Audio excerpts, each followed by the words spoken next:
Good afternoon, YouTube. It is I, Danielle, better known as Danielle, a happy medium. And in this video, our topic for discussion today, we're going to look at the big old no on a sitting or on a rostrum work and how you can work that no to the best of your ability.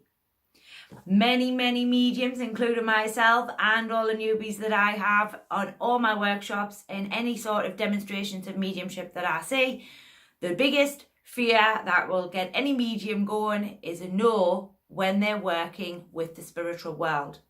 And really, no's are the best thing that you can probably get for your mediumship. And the reason being, without the no, you wouldn't be able to go back to the spirit world, get more information and change that no into a yes.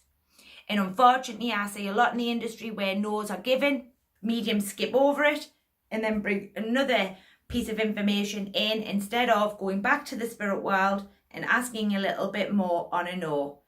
No's make your mediumship grow. They make your mediumship so much stronger, yet so few mediums understand the reality and the reasons why no's are so important.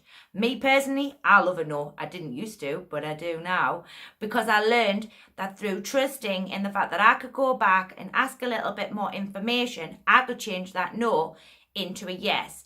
And what happens is I like to set myself up a little bit of a challenge as a medium. I'm a bit of a challenger in all my life. Somebody says no, I'll say yes. I will show that it can be done in another way, or it can be proven in another way.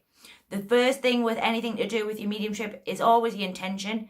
Trust in what you give and get, and what you get from the spirit world, and give it. When it's a no, all you need to do is say to the congregation, give me a moment, I'm just going to nip back there and get a little bit more information and I'll give it back to you. Now, sometimes it can be just that you've reworded it or you've worded it the wrong way, which means it just needs to be reworded in another way so that the client in front of you understands it. Or it could be that you completely allowed the conscious mind to filter in and started to dilute the information, which has made it more conscious than spirit. Learning to put your intention and keeping your intention will always help you stay more with the spirit world than the conscious world. The things that may alter or make the conscious mind interfere is one, if you're distracted when you're working for the spirit world, sweets wrapping, these types of things, which then tells me that you need to hold your blend a little bit harder, or you need to make sure that you're ignoring the conscious world. It's telling me that your conscious mind is still there, when really your mind should be more with the spiritual realms, if that makes sense. If you're being distracted that easily by noise, sweet wrappers, crisp packets, whatever it may be, it means that you are dropping your link too quick, or you're dropping your link very easily, which means you need to learn to hold your blend a little bit more. And I am going to be doing a video on holding the blend, or holding the blend better, in on Wednesday's connection there. But with connections to a no, the best way to do it is to go back and get a little bit more. Now, you're probably looking at me going, well, how do I do that, Danielle? How do I do that? Now, for a long time, I used to know it was going to be a no. I could feel it, because over the years I've learned to demonstrate and sitting with plenty private sittings and all these types of things, you become more and more accustomed to working with energy, working with the spirit world, and understanding you more is the medium. A lot of people seem to think that you should have this nailed first time. You will never nail anything first time. And if you are, again, congratulations. But I know, as well as probably a lot of other people out there know, that we're all constantly evolving, changing and growing. So when you are not getting these no's, I have to ask myself the reasons as to why. So when you're doing this, you should be making sure that you're just giving what you get, and making sure that it is given as the way that it is shown to you, spoken to you, or how you feel it. Like I say, if it's a no, then go back and ask for a little bit more. But as you work more, you'll start to feel the change. You'll know that that person's probably going to say no to you. By that time, you could have gone back in your mind and said, give me a bit more on that. They've then started to feed a bit more in, which then changes it round for you, and you can just give it again. Sometimes we have interfered too much. And you have to accept that. As a medium, I have to accept that I get it wrong. I'll give you a prime example. I was at North Shields a fortnight ago, and I said something, the lady couldn't take it. I went back, got more, she still couldn't take it. So what I said was, I might have this wrong. If I've got it wrong, then that's how it goes. I have no problem as a medium saying that I've got this wrong. My ego is is way back there. I have no problem in allowing a no to be a no, and that I've completely made that up. Because sometimes in life, when you're working for the spirit world, you have to be careful that you're not making things up or you're impressing more upon the information that's really given to you. The best way to solve this, or the best way to get this under or in a good place, is to make sure you're practicing plenty, because without the practice, you're never going to know any different.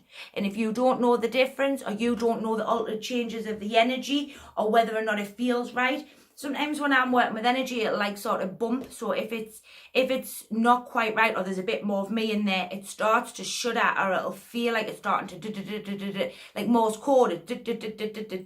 When I'm working for the spirit world, it'll flow and flow and flow. And I know that information that's coming in is true right now, because I'm feeling that energy. It feels right. I know it's right, even though I don't know where that information's coming from. And this takes practice, and this takes time. It doesn't happen overnight.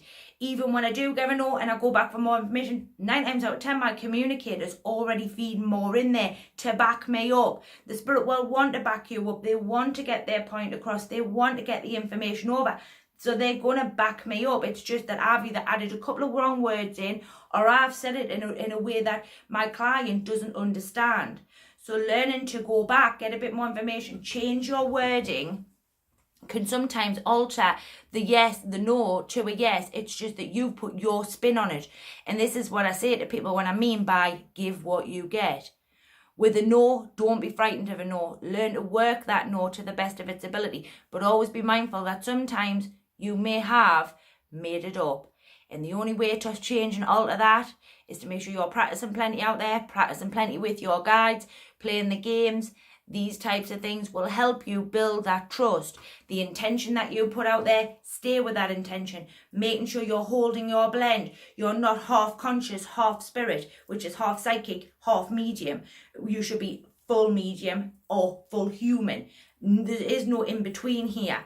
And sometimes when this sort of psychic sort of conscious side is interfering, it will interfere with the mediumship there.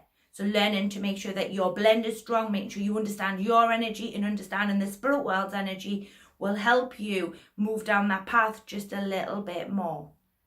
I've been Danielle, better known as Danielle, a happy medium. I will be seeing you all tomorrow night here on YouTube with your question and answer time. So please do join me. Please do send your questions in, or wait until I come live. And you're more than welcome to ask me anything you like there. But for those who are struggling with the no, I hope this has given you a little bit more insight into knowing that the no is not a bad thing. It is ultimately the better thing for you and your mediumship.